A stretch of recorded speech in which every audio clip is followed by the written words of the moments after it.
ফিরিয়ে আনা হয়েছে না ভোটের বিধান, ইভিএম বাতিল, অনিয়ম হলে বাতিল করা যাবে পুরো আসনের ভোট, ইসির সিদ্ধান্ত। নির্বাচনের মাধ্যমে শুরু হবে দেশ পুনর্গঠনের দ্বিতীয় পর্ব, বললেন তারেক রহমান। ভোটাধিকার নিয়ে এখনো ষড়যন্ত্রের অভিযোগ। কুয়ালালামপুর পৌঁছেছেন প্রধান উপদেষ্টা। মালয়েশিয়া প্রধানমন্ত্রীর সাথে বৈঠক মঙ্গলবার। সই হবে বেশ কটি সমঝোতা স্মারক ও চুক্তি। শেখ পরিবারের সদস্যদের পূর্বাঞ্চলে জমি কেলেঙ্কারি মামলার সাক্ষ্য গ্রহণ। নিজেকে ডক্টর ইউনূস ও শেখ হাসিনার দ্বন্দ্বের শিকার বললেন টিউলিপ। দেখছিলেন ক্রাউন সিমেন্ট সংবাদ শিরোনাম। জাতীয় সংসদ নির্বাচনে ব্যালট পেপারে না ভোটের বিধান ফিরিয়ে আনা হয়েছে। বাদ দেওয়া হয়েছে ইভিএম ব্যবস্থা। কোনো অনিয়ম হলে পুরো আসনের ফলাফল বাতিলের ক্ষমতা পুনর্বহালের সিদ্ধান্ত নিয়েছে নির্বাচন কমিশন। গণপ্রতিনিধিত্ব আদেশ বা আরপিও সংস্কারের সুপারিশ পর্যালোচনা শেষে সোমবার সন্ধ্যায় এসব কথা জানান নির্বাচন কমিশনার অবসরপ্রাপ্ত ব্রিগেডিয়ার জেনারেল আবুল ফজল মোহাম্মদ সানাউল্লাহ। মুহিবুল্লাহ মুহিব জানাচ্ছেন বিস্তারিত। আগামী বছরের ফেব্রুয়ারির প্রথমার্ধে নির্বাচন আয়োজনে প্রধান উপদেষ্টার ঘোষণা এবং ইসিতে সরকারের পক্ষ থেকে চিঠি পাঠানোর পর নির্বাচন আয়োজনে পূর্ণ তৎপরতা শুরু করে নির্বাচন কমিশন। রাজধানীর আগারগাঁওয়ে নির্বাচন কমিশনের কার্যালয়ে গণপ্রতিনিধিত্ব আদেশ বা আরপিও সংস্কারের সুপারিশ পর্যালোচনার বৈঠক অনুষ্ঠিত হয় সোমবার। বৈঠক শেষে সাংবাদিকদের সাথে কথা বলেন অবসরপ্রাপ্ত ব্রিগেডিয়ার জেনারেল আবুল ফজল মোহাম্মদ সানাউল্লাহ। তিনি বলেন, হলফনামায় তথ্য মিথ্যা প্রমাণিত হলে বিজয়ী হওয়ার পরও বাতিল করা যাবে প্রার্থিতা। ইভিএম সংক্রান্ত যাবতীয় প্রভিশন বিলুপ্ত করা হয়েছে। না ভোটের বিধান করা হয়েছে। এই না ভোটের বিধানটা হবে যদি কোথাও একজন প্রার্থী হয়, বিনা ভোটে নির্বাচিত হবে না। সার্বিকভাবে না ভোট নয়, যদি কোনো কনস্টিটিউয়েন্সিতে মাত্র একজন ক্যান্ডিডেট হয় তাকেও নির্বাচনে যেতে হবে, তার বিপক্ষে না প্রতিদ্বন্দ্বিতা করবে। এবং এছাড়া নির্বাচনে ভোট গণনার শুরু থেকে শেষ পর্যন্ত শর্ত সাপেক্ষে সংবাদকর্মীদের উপস্থিতিতে কোনো বাধা থাকবে না বলেও জানান তিনি। নির্বাচন কমিশনের নেওয়া সিদ্ধান্তগুলো প্রস্তাবনা আকারে আইন মন্ত্রণালয়ে পাঠানো হবে বলে উল্লেখ করেন তিনি। নির্বাচন বাতিল করার বা ফলাফল বাতিল করার যে সক্ষমতা সেটাকে সীমিত করা হয়েছিল আপনারা জানেন, সেটা আবার পুনঃস্থাপন করা হয়েছে। আরপিওতে এটার বিধান করা হয়েছে যাতে করে আচরণবিধিটা যথাযথভাবে প্রয়োগ করা যায় এবং এটা যেন আপনার একাধিক মাধ্যমে যেন প্রয়োগ করা যায়। উপদেষ্টা পরিষদের অনুমোদনের পর আরপিও সংশোধন অধ্যাদেশ আকারে জারি করা হবে বলে জানান এই নির্বাচন কমিশনার। পর্যবেক্ষক এবং সংবাদকর্মীদের মুহিবুল্লাহ মুহিব, বাংলা ভিশন, ঢাকা। বিএনপির ভারপ্রাপ্ত চেয়ারম্যান তারেক রহমান বলেছেন, আন্দোলন সংগ্রামের মধ্য দিয়ে প্রথম পর্ব শেষ, ভোটের মাধ্যমে দ্বিতীয় পর্বে যাত্রা শুরু হবে। তবে তার আগে মানুষের ভোটাধিকার বাস্তবায়ন জরুরি। এটি যাতে হতে না পারে সেজন্য বিভিন্ন জায়গায় ষড়যন্ত্র হচ্ছে। দল ক্ষতিগ্রস্ত হয় এমন কোনো কাজ না করতে নেতাকর্মীদের সতর্ক করে দেন তারেক রহমান। রিপোর্ট সিকান্দার এমানের। নওগাঁ জেলা বিএনপির দ্বিবার্ষিক সম্মেলনে যোগ দিয়ে বিএনপির ভারপ্রাপ্ত চেয়ারম্যান তারেক রহমান বলেছেন, সংস্কার নিয়ে এখন অনেক আলোচনা হচ্ছে। এই সংস্কারগুলো আজ থেকে 2-2.5 বছর আগে 31 দফার মাধ্যমে উপস্থাপন করেছিল বিএনপি।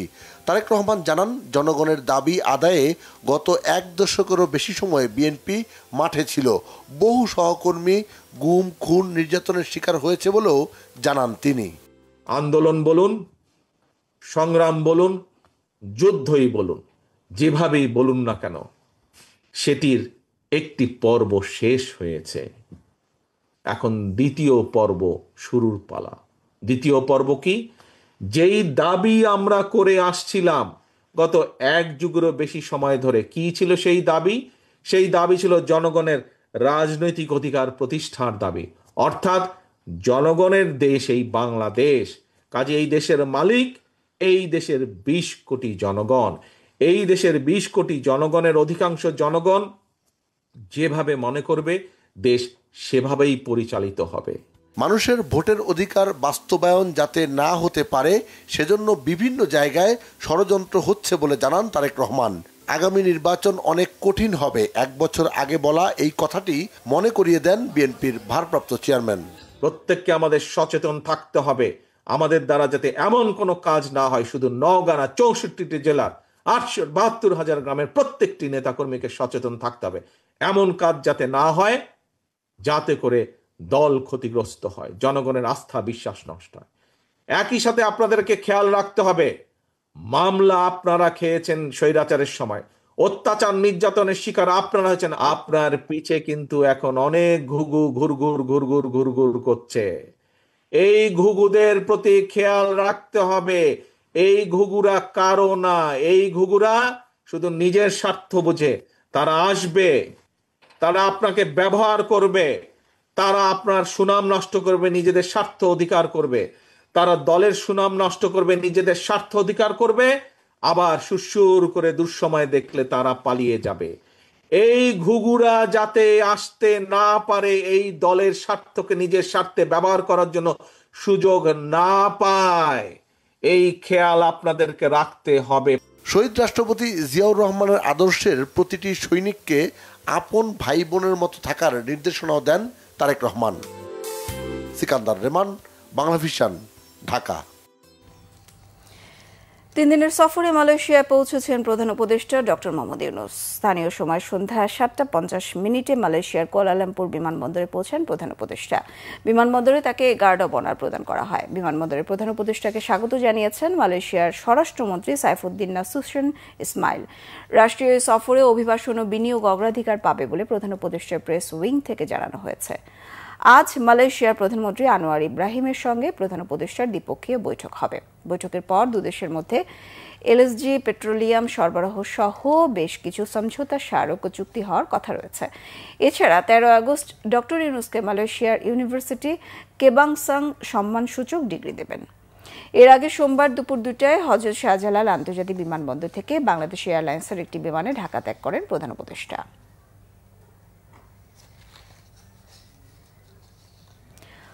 দুর্নীতির অভিযোগে আলাদা 3 মামলায় ক্ষমতাচ্যুত সাবেক প্রধানমন্ত্রী শেখ হাসিনার বিরুদ্ধে সাক্ষ্য গ্রহণ শুরু হয়েছে। পরবর্তী শুনানি 26শে আগস্ট। ক্ষমতার অপব্যবহার করে পূর্বাঞ্চল নতুন শহর প্রকল্পে 30 কাঠা সরকারি জমি বরাদ্দ নেওয়ার অভিযোগে দুর্নীতি দমন কমিশন দুদক এই মামলাগুলো দায়ের করে। এসব মামলায় শেখ হাসিনার ছেলে সজীব ওয়াজেদ জয়, মেয়ে সাইমা ওয়াজেদ পুতুল সহ 47 জনকে আসামি করা হয়েছে। ঢাকার বিশেষ জজ আদালত 5-এর বিচারক মোহাম্মদ আবদুল্লাহ আল মামুনের আদালতে এসব মামলার সাক্ষ্য গ্রহণ শুরু হয়েছে। সাক্ষ্য দেওয়ার জন্য আলাদা 3 মামলার বাদীদের আদালতে হাজির হতে সমন জারি করা হয়েছে। তদন্ত শেষে গত 10 মার্চ তদন্তে প্রাপ্ত আরও 4 জন সহ 12 জনের বিরুদ্ধে আদালতে চার্জশিট দাখিল করেন মামলার তদন্তকারী কর্মকর্তা দুদকের সহকারী পরিচালক আফনান জান্নাত কেয়া। এ মামলায় রাজুক, গৃহায়ন ও গণপূর্তের কর্মকর্তা সহ 11 জনকে আসামি করা হয়েছে। বাংলাদেশে তার বিরুদ্ধে আনা দুর্নীতির সমস্ত অভিযোগ সম্পূর্ণ অযৌক্তিক বলে দাবি করেছেন শেখ হাসিনার ভাগ্নি এবং British MP tulip Siddique.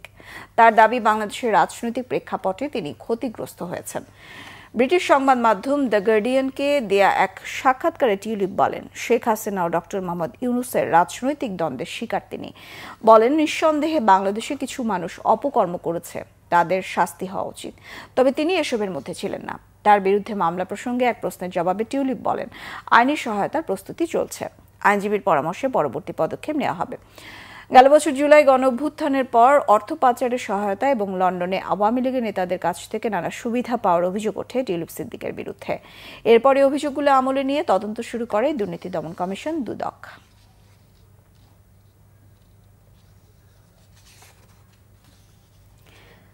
July August আন্দোলনে রাজধানীর চাংখারপুলে শিক্ষার্থী আনাস সহ 6 জনকে হত্যায় মানবতা বিরোধী মামলায় ডিএমপির তখনকার কমিশনার হাবিবুর রহমান সহ 8 পুলিশের বিরুদ্ধে সাক্ষ্য গ্রহণ শুরু হয়েছে। সাক্ষ্য দিয়েছেন শহীদ আনাসের মা বাবা। ট্রাইব্যুনালে এই মামলার মোট সাক্ষী 44 জন।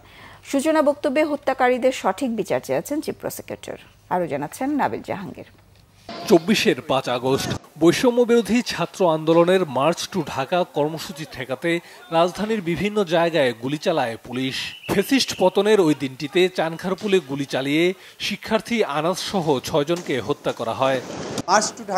এই ঘটনায় করা মানবতা বিরোধী অপরাধের মামলায় সোমবার সাক্ষ্য গ্রহণ শুরু হয় আন্তর্জাতিক অপরাধ ট্রাইব্যুনাল একে।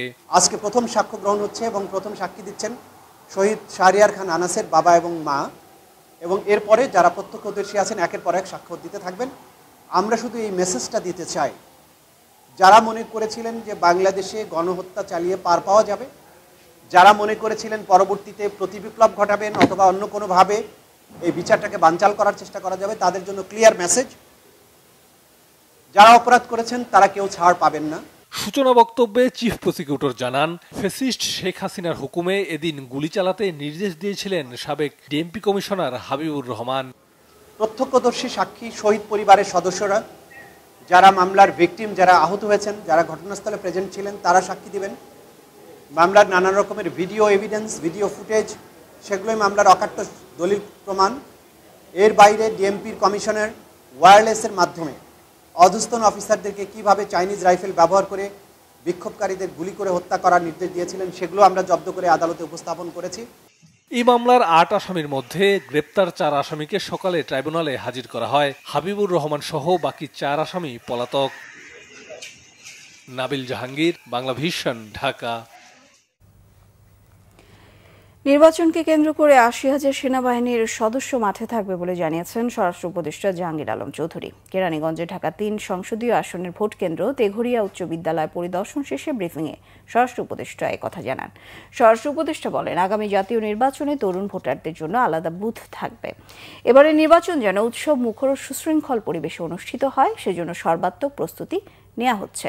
জানান, স্বরাষ্ট্র মন্ত্রণালয়ের পক্ষ থেকে নির্বাচনী প্রস্তুতি অনেক আগে থেকেই শুরু হয়ে গেছে। এরই মধ্যে নির্বাচনী দায়িত্বে নিয়োজিত বিভিন্ন আইনশৃঙ্খলা বাহিনীকে প্রশিক্ষণ দেওয়ার নির্দেশনা দেওয়া হয়েছে। স্বরাষ্ট্র উপদেষ্টা বলেন, কোনো রকম চাঁদাবাজিকে প্রশ্রয় দেওয়া হবে না, তা সে যে দলেরই হোক না কেন। উপদেষ্টা এর আগে র্যাব 10-এর সদর দপ্তর কেরানীগঞ্জ কেন্দ্রীয় কারাগার পরিদর্শন করেন। এ সময় তিনি বন্দীদের খাওয়া দাওয়া ও জীবনযাত্রার মান পর্যবেক্ষণ করেন এবং প্রয়োজনীয় নির্দেশনা দেন।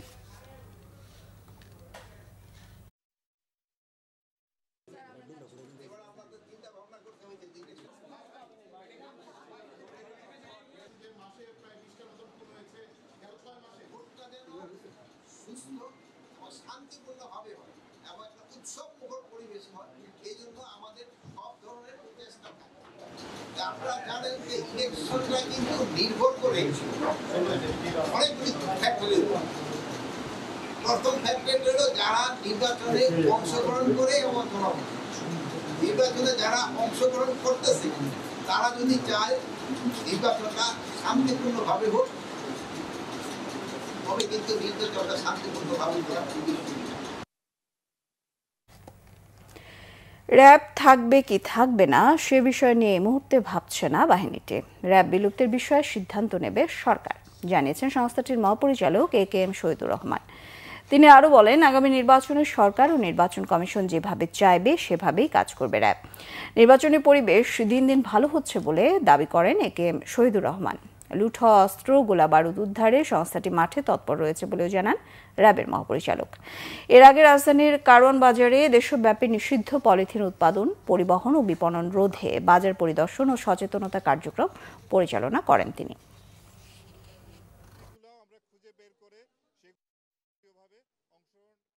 আমি মনে করি যে দিন দিন পরিবেশ ভালো হবে এবং একটি সুষ্ঠু নির্বাচন করার জন্য যে পরিবেশ দরকার, যে পরিস্থিতি দরকার, আইন শৃঙ্খলা পরিস্থিতি যতটুকু নিয়ন্ত্রণে রাখা দরকার, আমরা ইনশাআল্লাহ সেটি করতে সক্ষম হব। সুতরাং র্যাব বিলুপ্তির বিষয়ে এটি বিলুপ্তি হবে কি হবে না কি হবে এই নিয়ে আসলে এই মুহূর্তে আমরা কোনো চিন্তা ভাবনা করতেছি না, এটা সরকার দেখবে। আগামী জাতীয় সংসদ নির্বাচনে কাকে ভোট দেবেন এই প্রশ্নে সিদ্ধান্তহীন মানুষের হার আরও বেড়েছে। গত বছরে অক্টোবরে 38% সিদ্ধান্তহীনতার কথা জানালেও সবশেষ জরিপে তা বেড়ে হয়েছে 48.50%। BRAC institute of governance and ডেভেলপমেন্টের BIGD পালস সার্ভে 3-এর ফলাফলে এমন চিত্র উঠে এসেছে। সোমবার সকালে রাজধানীর শেরেবাংলা নগরে জাতীয় আর্কাইভস মিলনায়তনে এক অনুষ্ঠানে জরিপের ফলাফল তুলে ধরা হয়। আগামী জাতীয় সংসদ নির্বাচনে কাকে ভোট দেবেন এই প্রশ্নে 12% বিএনপি, 10.40% জামায়াত ইসলাম এবং 2.80% মানুষ জাতীয় নাগরিক পার্টি NCPর কথা বলেছেন। 8 মাস আগে গত অক্টোবরে একই প্রশ্ন করা হলে 16.30% মানুষ বিএনপি, 11.30% জামায়াতকে ভোট দেওয়ার কথা জানিয়েছিল। আমাদের যে স্যাম্পল, যারা আমাদের উৎপাদক বন্ধুরা প্রথমত একটু দুঃখ প্রকাশ করছে। বাংলাদেশের মানুষ রাজনৈতিক ক্লাসকে ইন জেনারেল পলিটিক্যাল এলিটদের বিশ্বাস করে না। ট্রাস্ট ডেফিসিট আছে, অ্যাবসলিউট ট্রাস্ট ডেফিসিট। তারা ভালো করেই জানে নির্বাচন হয়ে গেলে একবার আর সংস্কার নিয়ে কোনো কথাবার্তা হবে না, তাই তারা চাচ্ছে নির্বাচনের আগেই সংস্কারগুলো হয়ে যায়। জুলাই আগস্টে মাফিয়া হাসিনা পতনের আন্দোলনে অর্জিত সাফল্যের আলোকে একটি ন্যায়ভিত্তিক গণতান্ত্রিক বাংলাদেশ গঠনে দেশ ও বিদেশে অবস্থানরত সকল জাতীয়তাবাদী শক্তিকে ঐক্যবদ্ধভাবে কাজ করে যেতে হবে বলে মন্তব্য করেছেন টেক্সাস স্টেট বিএনপি নেতারা। 10 আগস্ট টেক্সাসের হিউস্টন নগরীর একটি রেস্তোরাঁয় জুলাই আগস্ট গণ অভ্যুত্থানের শোক ও বিজয়ের বর্ষপূর্তি অনুষ্ঠানে এমন মন্তব্য করেন তারা। টেক্সাস ও হিউস্টন সিটি বিএনপি অনুষ্ঠানটির আয়োজন করে। হিউস্টন সিটি বিএনপির আহ্বায়ক আবিদা চৌধুরী সিমিন এর সঞ্চালনায় অনুষ্ঠানে অনলাইনে যুক্ত হয়ে স্বাগত বক্তব্য রাখেন টেক্সাস স্টেটের বিএনপির সভাপতি সাইদুল হক সাইদ। টেক্সাস বিএনপির সাধারণ সম্পাদক জহিরুল ইসলাম জহির বলেন, পতিত ফ্যাসিস্ট আওয়ামী লীগ ও তাদের দোসররা এখনও সক্রিয়। দেশ বিরোধী অপশক্তি যাতে কোনোভাবেই মাথাচাড়া দিয়ে উঠতে না পারে সেজন্য সবাইকে সতর্ক থাকার আহ্বান জানান তিনি। রাজধানীর মৌচাক এলাকায় doctor Sirajul Islam medical college হাসপাতালের পার্কিংয়ে থাকা একটি গাড়ির ভেতর থেকে দুজনের মরদেহ উদ্ধার করেছে পুলিশ। নিহত দুজনই পুরুষ। তাদের মধ্যে একজনের মরদেহ গাড়ি চালকের আসনে ও আরেকজনের মরদেহ পেছনে যাত্রীর আসনে পাওয়া গেছে। ঘটনাস্থল থেকে আলামত সংগ্রহ করেছে সিআইডি। আর সিসিটিভি ফুটেজ বিশ্লেষণ করে এই ঘটনার রহস্য বের করার চেষ্টা করছে পুলিশ। এসএম ফয়েজের রিপোর্টে বিস্তারিত।